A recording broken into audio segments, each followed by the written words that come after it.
నమస్కారం. సామాన్యుల అసమాన విజయగీతిక ఈటీవీ జయహోకు స్వాగతం. భక్తులు ఆదిదేవుడిగా ఆరాధించే అగ్రగణ్యుడు, తొలి పూజలు అందుకునే గణనాయకుడు వినాయకుడు, విఘ్నాలు తొలగించే విఘ్నేశ్వరుడు. బొజ్జగణపయ్యకు 108 పేర్లు, 32 రూపాలు ఉన్నాయి. అయితే ఆయనకు ఎన్ని రూపాలు ఖచ్చితంగా అంచనాకు అందదు. కానీ భక్త గణపయ్యకు వీరభక్తుడైన భాగ్యనగర వాసి ఒకరు వేవేల రూపాల అపురూప వినాయక ప్రతిమలను సేకరించారు. కేరళలో సామాన్య కుటుంబ నేపథ్యం నుంచి వచ్చిన పెద్దాయన ఈ వయసులోనూ పవర్ లిఫ్టింగ్ పోటీలకు సై అంటే సై అంటున్నారు. జీవన చరమాంకంలో తరగని ఉత్సాహంతో పోటీలకు సిద్ధమవుతున్నారు. విభిన్న స్ఫూర్తిదాతల కథనాలతో మీ ముందుకు వచ్చింది జయహో.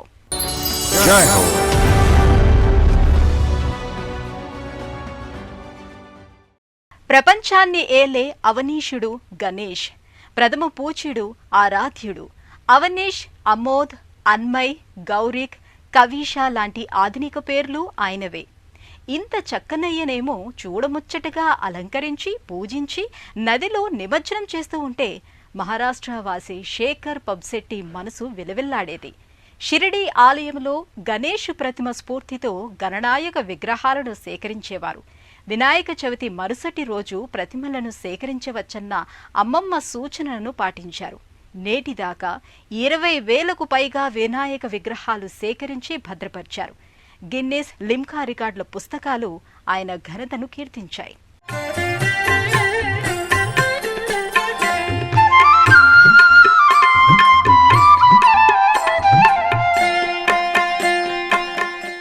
వినాయకుడి నిజమైన ముఖం ఎలా ఉంటుంది? జ్ఞానదేవుడు గజానన గణపయ్యగానే తరతరాలకు ముఖపరిచయం. అయితే తమిళనాడు రాష్ట్రం తిరువరూర్ జిల్లా కూతనూరు ఆది వినాయక దేవాలయంలో గణపతి నరముఖ వినాయకుడిగా ప్రసిద్ధి చెందాడు. అంటే మానుష్యముఖ రూప గణనాయకుడు అన్నమాట. ఇలాంటి వినూత్న విగ్రహాలు, ప్రతిమలను వేలకు వేలు సేకరించారు హైదరాబాద్ వాసి బ్యాంకు విశ్రాంత ఉద్యోగి పెప్శెట్టి శేఖర్. ఉద్యోగరీత్యా భాగ్యనగరం వచ్చి స్థిరపడ్డారు. బాల్యంలో అంకురించిన అభిరుచి క్రమంగా పెరుగుతూ వచ్చింది. సేకరించిన వినాయక ప్రతిమలే 21,110 ఉన్నాయి. గణనాయకుడి జ్ఞాపికలతో కలిపితే వాటి సంఖ్య 55,562.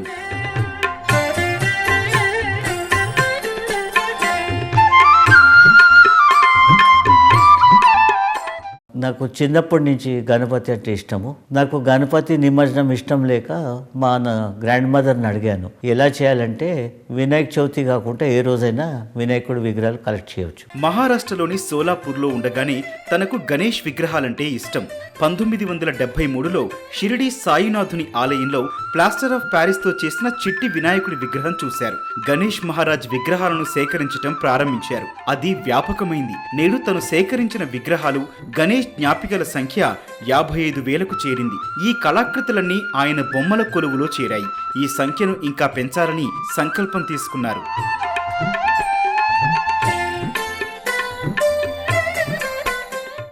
July 3, 1973 షిరిడీ వెళ్ళాం. అక్కడ సాయిబాబా గుడి ఒక చిన్న పిఓపి గణేష చూసి కలెక్షన్ మొదలు పెట్టాను. ఆ రోజు నుండి ఇవాళ మటుకు గణపతి విగ్రహాలు కానీ, గణపతి ఫోటోలు కానీ, పోస్టర్లు కానీ, కీచైన్ కానీ, గణపతి బుక్స్ కానీ, ఆడియో వీడియో క్యాసెట్ ఇవన్నీ కలెక్ట్ చేసుకుంటూ వచ్చాను. ఈ రోజు మటుకు 55,000 గణపతి కలెక్షన్ అయిపోయింది. దీన్ని 1,00,000 దాకా తీసుకెళ్లాలని కోరుతున్నాను. గణేష్ ప్రత్యేకతల అధ్యయనానికి, వినూత్న ప్రతిమల సేకరణకు శేఖర్ అనేక సంవత్సరాల నుంచి అమెరికా, జపాన్, చైనా, శ్రీలంక సహా వివిధ దేశాలలో పర్యటించారు. తను సేకరించిన వాటిల్లో కేవలం ప్రతిమలే కాకుండా ఛాయాచిత్రాలు, పుస్తకాలు, తాళం చేతి గుర్తులు, ఇంకా ఇలాంటి జ్ఞాపికలు మరెన్నో ఉన్నాయి. ఇక్కడి ప్రతి వస్తువుకు ఒక కథ ఉంది.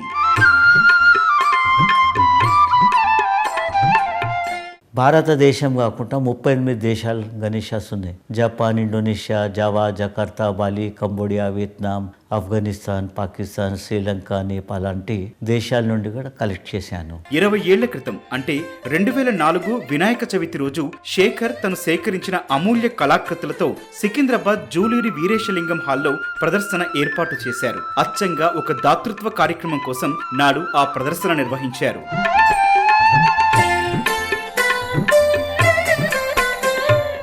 ఇదొక యూనిక్ గణేష్ అండి. ఏనుగు పైన వినాయకుడు త్రిశూలం పట్టుకొని ఉంది. ఇలాంటి గణేష్ ఫోటో నాకు ఫస్ట్ కలిగింది. తర్వాత దీన్ని సర్చ్ చేయడానికి 5 years పట్టిందండి. ఇది మైసూర్లో తీసుకొచ్చానండి. ఇలాంటి డిఫరెంట్ గణేషాస్ ఎక్కడెక్కడ ఉన్నాయని సెర్చ్ చేసుకుంటా దీనిపైన చాలా స్ట్రగుల్ ఉంటుందండి. శేఖర్ సేకరించిన కళాకృతులలో 32 సంప్రదాయ రూపాల గణపతి ప్రతిమలున్నాయి. శుభదృష్టి గణేష్ నుంచి అరుదైన 12 రాసుల గణపతి బొమ్మలున్నాయి. బహుముఖ రూప గణనాథుల విగ్రహాల సేకరణలో ఆయన నిబద్ధతకు ఇదే నిదర్శనం. ప్రతిమల్లో బంగారు, వెండి తదితర లోహ బొమ్మలు సహా చందనం, టేకు చెట్ల చెక్కతో చేసినవి చూడొచ్చు. ప్రయోగాత్మకంగా ఎంసిల్, సిరామిక్ పొడి, గ్లాస్ పెయింటింగ్ పదార్థాల గణేష్ బొమ్మలు ఉన్నాయి.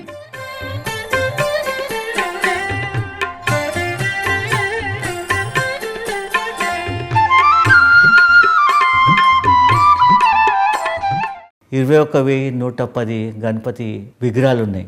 1/2 inch to 4 feet వరకు ఉన్నాయి. అన్ని లోహాలో కానీ, చెక్కలో కానీ, స్టోన్లో కానీ, precious stone, semi precious stone, gold, silver, copper, bronze, మట్టిలో కానీ రకరకాల మెటీరియల్తో గణపతి విగ్రహాలని కలెక్ట్ చేశాను.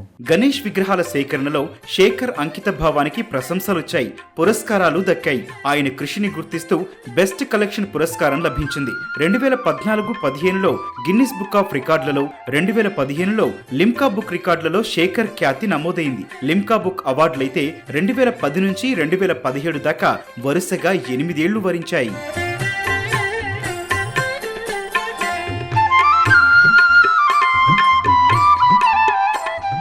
ఈ కలెక్షన్లో నాకు 2009లో లిమ్కా బుక్ ఆఫ్ ఇండియా రికార్డ్స్లో ఫస్ట్ క్రియేట్ అయింది. తర్వాత అలాగే 2015లో Guinness book of world record, Everest world record, wonder book of records, miracle world record, republic record holders record, తర్వాత unique world record, total 12 world records వచ్చినాయి. అలాగే శిల్పారాంలో exhibition పెట్టాం 2005లో. టెంపుల్ ఆఫ్ ఫైన్ ఆర్ట్స్ వాళ్ళు విశ్వ వినాయక ఫెస్టివల్ సెలబ్రేట్ చేశారు. 5,000 Ganapati display చేశారు. వివిధ దేశాల్లో వినాయకుల విశిష్టతను భావితరాలకు అందించేందుకు శేఖర్ విశ్వ వినాయక పేరుతో ఒక పుస్తకం రాస్తున్నారు. భాగ్యనగరంలో పంచముఖి ఆలయం నిర్మాణ సాధ్యాసాధ్యాలను పరిశీలిస్తున్నారు. సుసంపన్న సాంస్కృతిక వారసత్వ సంపద పరిరక్షణకు, అందరిలో దాతృత్వ భావన పెంచేందుకు కృషి చేస్తున్నారు.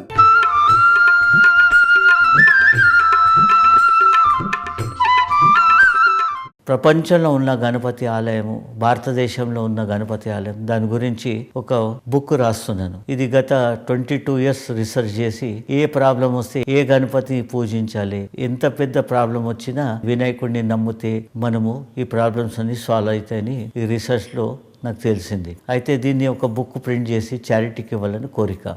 అలాగే లైఫ్లో ఒక కోరిక, పంచముఖి ఆలయం హైదరాబాద్లో కట్టాలని కోరిక ఉంది.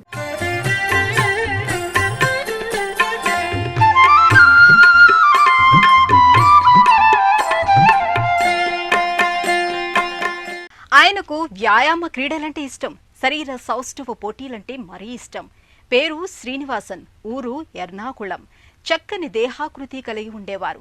వయసు రీత్యా బాడీ బిల్డింగ్ నుంచి పవర్ లిఫ్టింగ్ కు మారారు. చిరుద్యోగిగా ఉంటూనే బాడీ బిల్డింగ్ పోటీలలో కేరళకు ఐకాన్ అనిపించుకున్నారు. ఏనుగంత బలం ఉందని ఎవరైనా పొగుడుతూ ఉంటే ఆయనకు కొండంత సంబరం. Body building, weight lifting, power lifting పోటీల్లో 50 పథకాలు వరించాయి. ఇప్పుడు 75 ఏళ్ల వయసులోనూ ఏమీ తగ్గటం లేదు. పవర్ లిఫ్టింగ్ పోటీలకు సిద్ధమవుతున్నారు. విజేతగా నిలిచారు. ఈ కండల వీరుడు ఒక సామాన్యుడు. పత్రికా కార్యాలయంలో సహాయకుడిగా పనిచేసి ఉద్యోగ విరమణ చేశారు. పేద కుటుంబ నేపథ్యం, ఆకాంక్షలు అనన్యం. స్వీయ ఆసక్తి, అభిరుచితో వ్యాయామ క్రీడల్లో ఎదిగారు. క్రీడాకారుడిగా ఎన్నో మైలురాళ్లను చేరారు. దేహదారుఢ్య పోటీల్లో మేటిగా రాణించారు. వయసు రీత్యా పవర్ లిఫ్టింగ్ క్రీడకు మారిపోయారు. 60 కిలోగ్రాముల శరీర బరువు విభాగంలో 78.5 కిలోల బరువు ఎత్తి రికార్డు సృష్టించారు. యువ క్రీడాకారులకు స్ఫూర్తిదాతగా విలసిల్లుతున్న ఇప్పుడు పవర్ లిఫ్టింగ్ లో సుప్రసిద్ధుడు. ఈయన స్వస్థలం ఒకనాడు ఎర్నాకుళంగా ప్రసిద్ధి చెందిన తూర్పు కోచి. ఈ అత్యంత సామాన్యుణ్ణి స్థానికులు ఏనుగంత బలమున్న మనిషి అని కీర్తిస్తుంటారు. ఇప్పుడు 75 ఏళ్ల వయసు అయినా తరగని ఉత్సాహంతో పవర్ లిఫ్టింగ్ క్రీడకు మారిపోయారు. ఇందులో కొనసాగుతున్నారు. పేదరికం ప్రతిబంధకంగా ఉన్న కుటుంబం అండగా ఉండడంతో దూసుకెళ్లారు. నేను జనించేది ఎర్నాకుళం తന്നെയാണ്. మాది ఎర్నాకుళం. మాకు ఒక కుమారుడు, కుమార్తె ఉపాధ్యాయురాలు. బాల్యం నుంచే నేను దేహదారుఢ్య రంగంలో ఉన్నాను. నేను మాతృభూమి పత్రికలో పనిచేస్తున్నాను. వర్క్ ആണ്. శ్రీనివాసన్ పత్రికా కార్యాలయంలో డెస్క్ సహాయకుడిగా పనిచేశారు. విశ్రాంత వేళల్లో దేహదారుఢ్యం మీద ఆసక్తి చూపారు. 20 ఏళ్లకే 1969లో వెయిట్ లిఫ్టింగ్ లో పయనం ఆరంభమైంది. వ్యాయామశాలల్లో గంటలు గడిపి కసరత్తు చేశారు. శరీరం ఉక్కులా మారింది. 1972 నుంచి 74 దాకా అనేక పోటీల్లో పాల్గొని తనదైన ముద్ర వేశారు. పతకాల పంట పండించుకున్నారు. 28 ఏళ్ల వయసులో 55 కిలోగ్రాముల విభాగ పోటీల్లో పాల్గొన్నారు. శ్రీనివాసన్ చదివింది 5వ తరగతి. చిరుద్యోగాలతోనే తన ఆశయ పథానికి బాట వేసుకున్నారు. విద్యాభ్యాసం 5ాం క్లాస్. నేను 5వ తరగతి చదివాను. మాతృభూమి పత్రికా కార్యాలయంలో తొలుత క్యాంటీన్ లో పనిచేశాను. తర్వాత ప్రెస్ కు పంపించారు. ఆ సెక్షన్ ను మూసివేసినప్పుడు నన్ను డెస్క్ సహాయకుడిగా పంపించారు. 2011లో శ్రీనివాసన్ తొలిసారి మహారాష్ట్రలోని చంద్రాపూర్లో నిర్వహించిన పవర్ లిఫ్టింగ్ పోటీలకు తన పేరు నమోదు చేయించారు. అంతకంటే ముందు 5 దశాబ్దాల పాటు బాడీ బిల్డర్ గా మెరుపులు మెరిపించారు.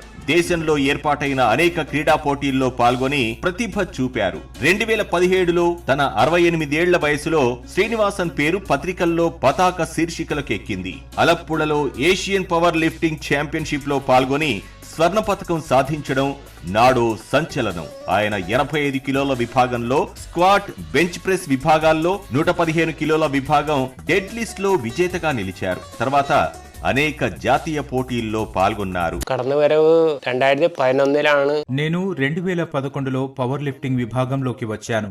అయినప్పటికీ 1969 నుంచి దాదాపు 50 ఏళ్లుగా బాడీ బిల్డర్నే. 2011లో చంద్రాపూర్ పోటీలలో 4వ స్థానం వచ్చింది. నాటి నుంచి పాల్గొన్న ప్రతి పోటీలో ఓ పతకం లభించింది. സ്ഥലത്ത് പോണെങ്കിലും എനിക്ക് മെഡൽ ഉണ്ടായിരുന്നു. తక్కువ బరువు ఉండటం వల్ల అనేక సవాళ్లను ఎదుర్కొన్నారు. అయినప్పటికీ శ్రీనివాసన్ అధిక బరువులు ఎత్తే విభాగంలో పోటీదారుల కంటే ఎక్కువ బరువులు ఎత్తారు. Strong man title సాధించగలిగారు.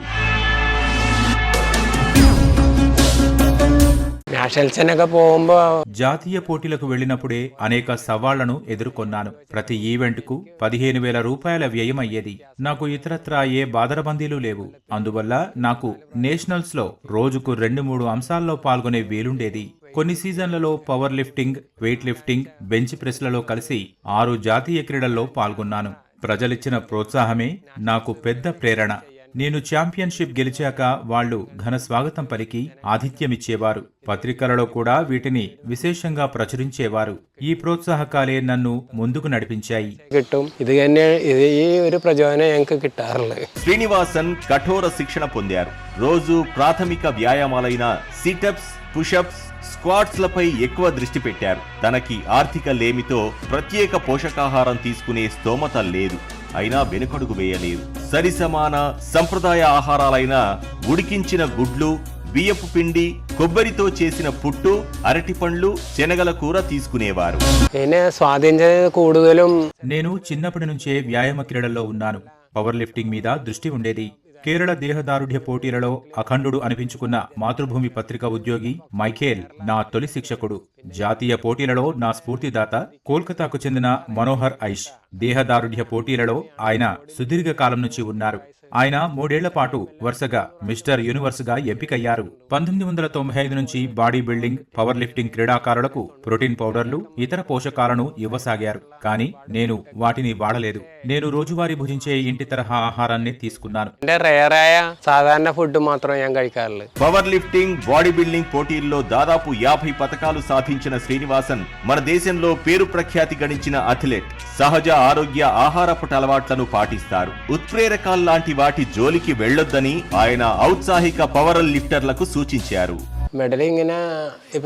గత 10-15 ఏళ్లుగా నేను 24 బంగారు పతకాలు సాధించాను. సరిసమానంగా రజత, కాంస్య పతకాలు అంటే అన్నీ కలిపి 50 పతకాలు వచ్చాయి. నేను power lifting, weight lifting, body building లో ఛాంపియన్ గా నిలిచాను. పవర్ లిఫ్టింగ్ లోనే 2 విభాగాలున్నాయి. ఈ రెండింటిలో నేను ఛాంపియన్ అయ్యాను. 2017లో అలప్పులో ఏషియన్ వెయిట్ లిఫ్టింగ్ ఛాంపియన్షిప్ సాధించాను.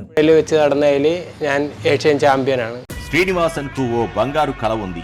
మన దేశం కోసం అంతర్జాతీయ పోటీల్లో స్వర్ణ పతకం సాధించాలన్నదే ఆ ఆశయం. ప్రాయోజకులు కానీ, ఆర్థిక సాయం అందించేవారు కానీ లభ్యం కాలేదు. అదే ప్రధాన అవరోధమైంది. ఆర్థిక కారణాల వల్ల అనేక అంతర్జాతీయ పోటీల్లో పాల్గొనే అవకాశాలను వదులుకోవాల్సి వచ్చింది. అలా వదులుకున్న వాటిలో కెనడా, దుబాయ్, దక్షిణాఫ్రికా పవర్ లిఫ్టింగ్ పోటీలు కొన్ని. అంతరాష్ట్ర నేను 2017 నుంచి అంతర్జాతీయ పోటీలకు ఎంపికవుతూ వచ్చాను. 2013లో తొలిసారి బెంచ్ ప్రెస్ పోటీలకు ఎంపిక చేశారు. కానీ కజకిస్తాన్లో ఏర్పాటైన ఆ పోటీల్లో పాల్గొనాలంటే 2.5 లక్షలు అవుతుంది. అదే దుబాయ్ అయితే రూపాయలే. దక్షిణాఫ్రికా, హాంకాంగ్ తదితర దేశాల్లో పవర్ లిఫ్టింగ్ కు వెళ్లాలంటే వ్యయం మరీ ఎక్కువ. స్వదేశంలో నిర్వహించే అంతర్జాతీయ పోటీలకు మాత్రమే వెళ్లాలని నిశ్చయించాను.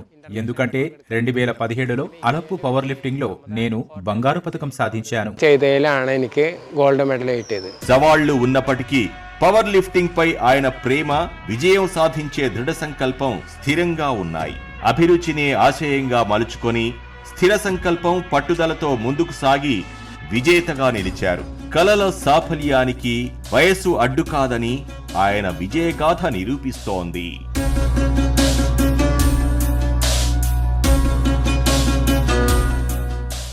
గణనాయక ప్రతిమల సేకరణలో ఘనకీర్తి శేఖర్. 75 వసంతాల్లో సైతం పవర్ లిఫ్టింగ్ లో ఉరిమే ఉత్సాహం శ్రీనివాసన్. ఇద్దరూ విభిన్న స్ఫూర్తిదాతలు. మరిన్ని కథనాలతో వచ్చే వారం జైహోలో మళ్లీ కలుద్దాం. నమస్కారం.